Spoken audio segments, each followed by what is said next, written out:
Hey, what is going on, Scatterbrains? Thank you so much for coming back to.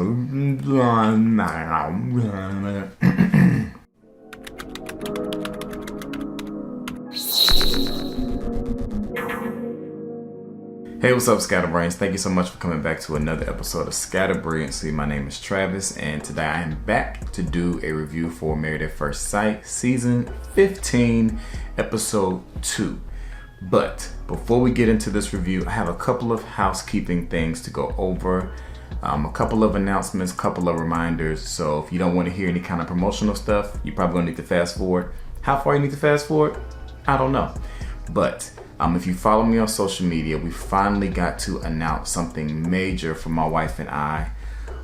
Our products are now available on BELK.com. Yes, the department store. You can now find my wrapping paper, my gift bags, my wife's gift bags. All of those things are now on BELK's website. We're not in store yet, but we are on the website, and we're just so happy for everybody who has supported us thus far. So if you're feeling like it, you can head on over to BELK's website, look up the Civ Art Gallery or Celebrate Blackness to support us on there. Now, second thing, my wife is really trying to grow her social media presence, especially on Instagram. And if you are on Instagram, I would love it. It would mean so much to me if you could pause this video, go over to Instagram, look up her business page, which is Celebrate Blackness Shop. Again, Celebrate Blackness Shop on Instagram. Hit follow. Share a post or something. We're trying to get the word out organically that route. Yes, it's great for us to be on BELK, but we also want to be able to drive people to our own website. So if you could help me, help her, help us by following her Instagram page, sharing anything, liking something, send a comment, send it to somebody else in a DM, that would mean a lot. That's number 2. The last and final housekeeping thing is, I told y'all last week that I was going to be running a Christmas in July sale this week only. It started on Sunday the 10th and it's going to end this Saturday the 16th. And with that sale, you can get all of my current Christmas products up to 50% off. This is the only time I'm ever going to offer them at this kind of discount. So you can find my wrapping paper. I think it's like $6 and some change. You can find, this is my wife's gift bag. So for those who don't know, this is one of her gift bags. This is her wedding gift bag with the silver stamping. So you can get that from her website or BELK. You can find my gift bags in my sale. Here's my red Christmas gift bag. I don't know if it's in focus. And my green Christmas gift bag. And my newest, well, one of my newer products is my ornament. My glass ornament with Clint and Claudette claws on it. I don't remember if I showed this last week. I might have showed it last week. So y'all might be like, we saw this already. And you're going to see it again. But yes, so my Christmas in July sale is going on right now. That link will be down in the description. I realized last week I probably should have put these links in the description. So I'll put a link to my wife's Instagram page. I'll put a link to BELK's website. I'll put a link to my Christmas sale. So go ahead and hop on my Christmas sale while it's available now. Like I said, up to 50% off my Christmas stuff. My new Christmas wrapping paper is being delivered tomorrow. The freight company contacted me today to schedule my appointment. I'm so excited for y'all to see this one. I really pushed my creative limits when it came to my new wrapping paper. So it'll be available in wrapping paper and a gift bag. And I have a coffee mug. And I also have a coffee mug with my Santa Claus on it. That's on my sale. But I have a new coffee mug for my new design. So I have 3 new products coming out later this year. So I'll run a pre-sale for that one just like I did for the red one. So we would love it so much if y'all could support us in everything that we are doing. Again, Celebrate Blackness in the Civ Art Gallery. For those who already have supported, I truly appreciate it. Now, we can talk a little bit about Married at First Sight. Not much of anything happened this episode. This episode was boring. And, you know, we know those first couple of episodes are typically boring because it's, you know, the stuff of picking out the dresses and the tuxes, getting married, getting to know your spouse. Okay, so things haven't picked up. And I don't know if I said it last week, but I have not seen the promo for this season. So I have absolutely no idea what is supposed to happen this season. I haven't seen any spoilers, and I think I'm gonna keep it that way. I'm not gonna go looking for any spoilers. I'm not even gonna look for the season trailer unless they show it at the end of an episode. So I have no clue really what's to come. But tonight was boring. All right, let's start with people that I really wasn't paying much attention to. We can get them out the way. Let's start with Kitch. Again, I combined names, so that is Krysten and Mitch. Mitch is the really old one, that's bald. They went dressed in tuxedo shopping. He had a bandage on his head because apparently he hit himself in the head with a surfboard. He had a meltdown while he was getting ready. We didn't see their wedding tonight. He had a meltdown about the length of his beard, and it was at that moment I was like, he's going to be a problem. His mouth is going to be a problem. His disposition is going to be a problem. I don't think I'm going to enjoy watching Mitch on my TV. But, you know, we'll see what happens. And his soon-to-be wife, Krysten, is the one who had not told her dad that she was getting married at first sight. She was going to wait until right before the ceremony to tell him. And so that's really how the episode ended. It ended on the cliffhanger of her telling her dad she was getting married, and her dad called her insane. But we don't know if he's going to walk her down the aisle. We'll have to wait until next week to find that out. And that's all I have for Kitch. It wasn't really much that happened. And thank God the episode was only 2 hours this week. All right, we can go to, what's that other couple's? Lindy, Miguel. They also went shopping for the dress and the tux. I was really tempted to fast forward through Miguel's and Kitch's section of shopping because nothing really happens there. But I was like, I might miss something, so I didn't fast forward. For whatever reason, Miguel picked a tux that's got him looking like a Ciroc Passion bottle, which I haven't tried yet. If y'all have tried the new Ciroc Passion, y'all let me know how that tastes. I like Ciroc. Or if you want to send me a bottle, if you ever connect, because North Carolina has some crazy alcohol laws. Anyway, so Lindy's dad did not show up because he does not support this process of getting married at first sight. Smart man. And all I got left is that they're two doctors. She is a physical therapist, and he was a neuroscientist. So they're two smart people that they have put together, so we'll see what happens with them.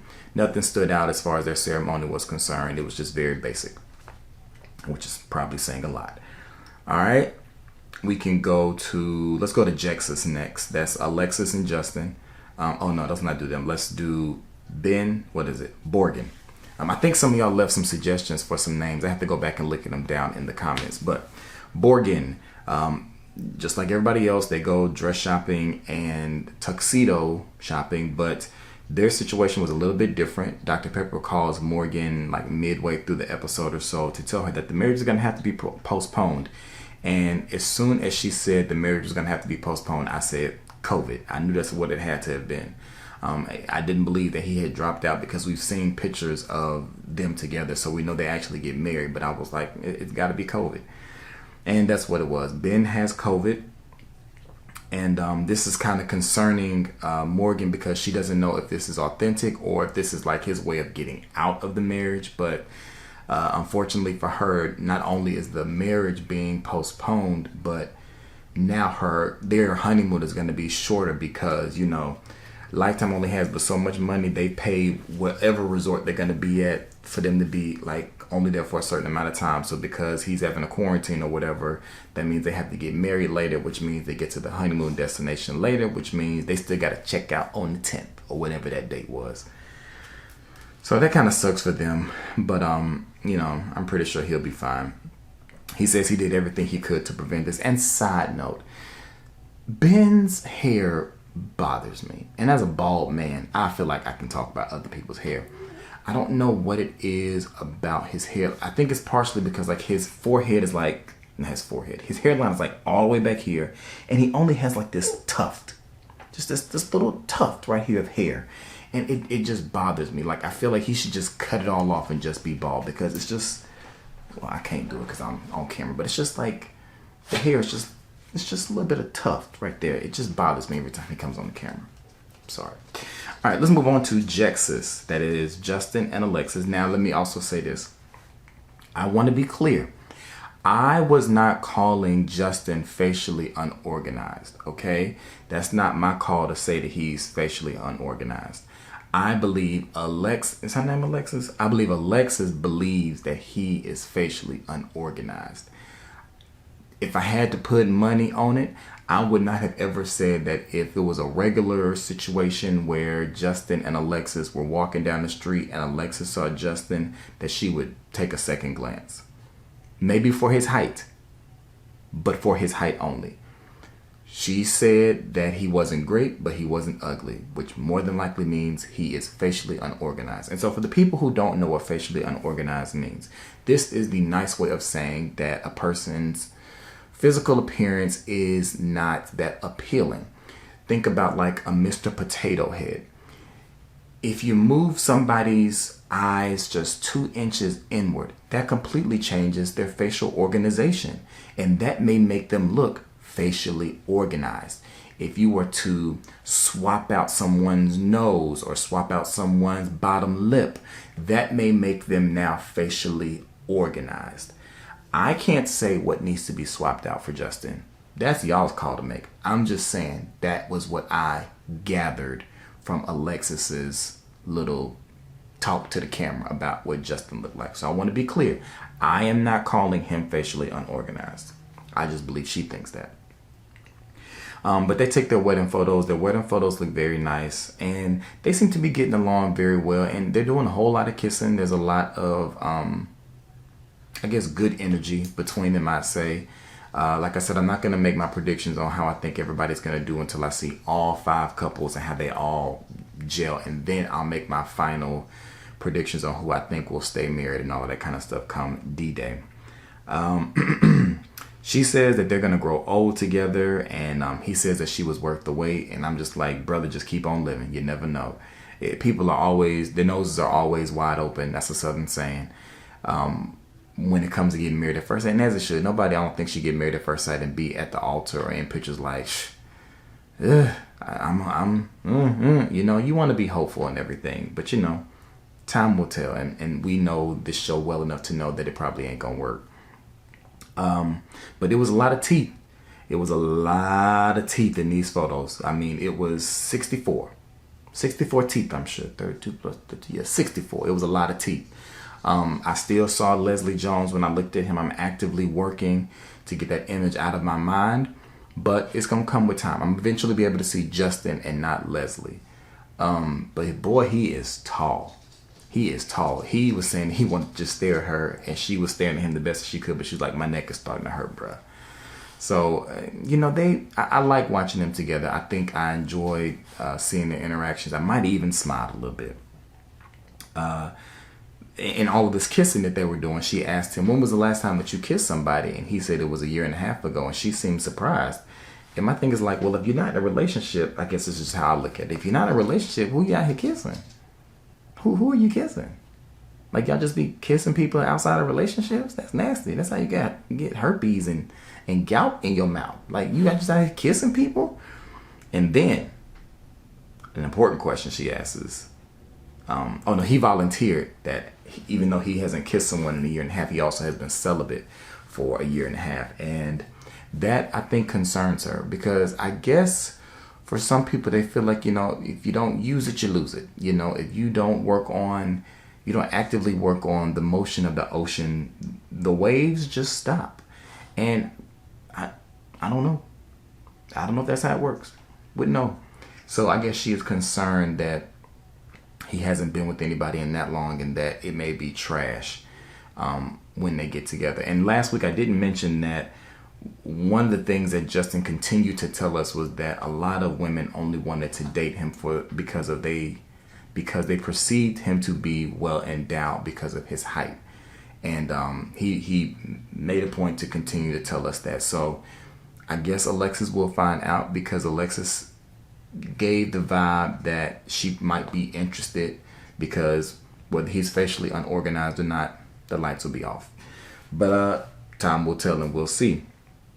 All right, and then finally, Sate. Again, that is Stacia. I had to write down her name phonetically. And Nate.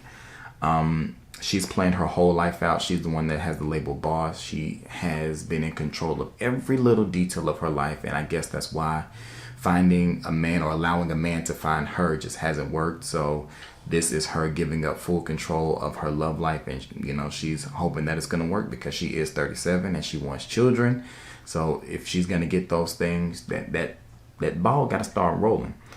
No pun intended. But her mom says that she's very particular, and that is what concerns the mom because she knows how meticulous the daughter is, that she doesn't know how this is going to go. But she does stress to her daughter that she just wants her to get to know him. Just take your time and get to know him. Nate is still giving scammer vibes. He definitely refers to himself as a hustler. His friends and people around him refer to whatever this life was that he was living, selling bootleg stuff and knockoff shirts and bags or whatever, and bootleg DVDs or Tyler Perry plays, whatever it was he was doing. They keep talking about it. So he was very much seeming like he didn't have a real job. And I couldn't remember what was said last week about what he did for work, but they later talked and he said that he was a day trader and he did software sales. So maybe that means he sells like Microsoft Word and Excel to people. I don't know.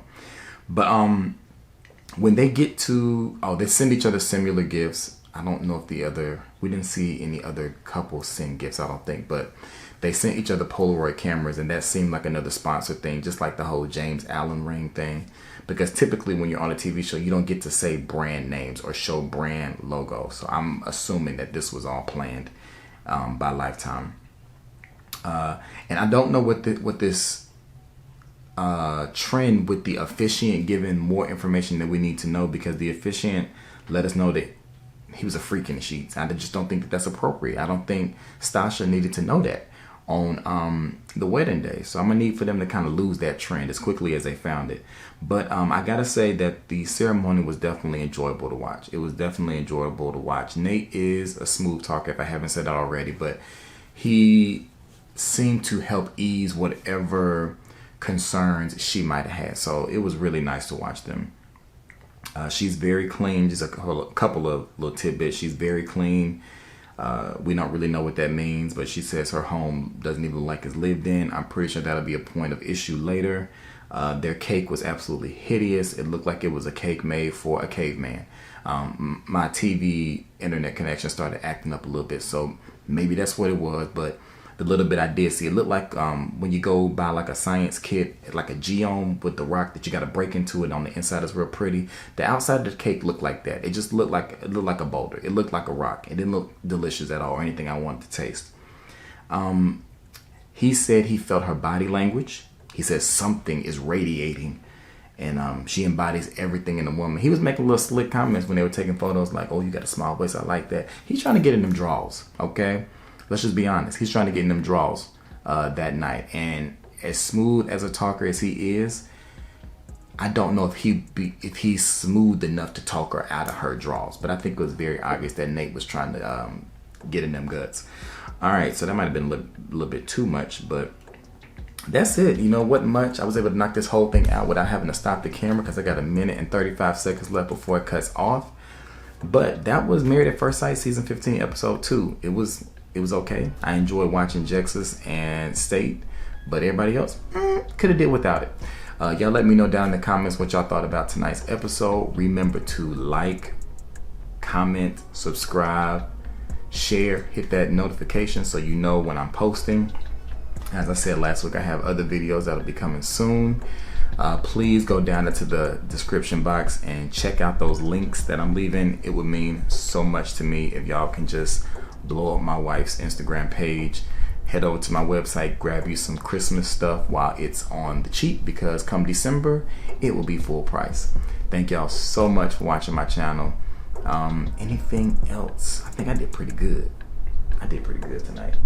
I can head back upstairs early. All right, y'all take it easy, and I'll be seeing y'all soon. Peace.